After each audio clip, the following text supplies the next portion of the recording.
కార్తీక మాసంలో ఎన్ని దీపాలు వెలిగించాలి?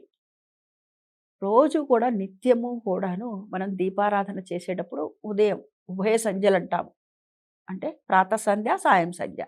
ఉదయం సూర్యోదయ సమయము, సాయంత్రం సూర్యాస్తమయ సమయం. ఈ 2 సార్లు కూడా మనం దీపారాధన చేస్తూ ఉంటాం.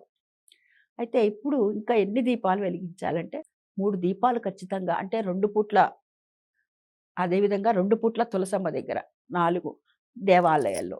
కనీసం రోజుకి ఒక 5 దీపాలన్నా పెట్టుకునేటట్లుగా. వాకిట్లో ఎలాగో కుదిరితే 2 దీపాలు పెట్టండి. మన శక్తానుసారంగా 3 దీపాలన్నా తక్కువ లేకుండా పెట్టుకోవటం మంచిది. ఈ విధంగా ఎవరైతే దీపారాధన చేస్తారో ఆ స్వామి యొక్క అనుగ్రహం కలుగుతుంది. ఈ కార్తీక మాసము సమో మాసః అంటారు గదా! కార్తీక మాసంతో సమానమైనటువంటి మాసం లేదు అంటే ఈ మాసంలో చేసేటటువంటి ఏ చిన్న పుణ్యకార్యమైనా గూడా అత్యంత ఫలప్రదము. ఆ స్వామి యొక్క అనుగ్రహం మనందరిపైన ఎల్లవేళలా ఉండాలని కోరుకుంటూ స్వస్తి.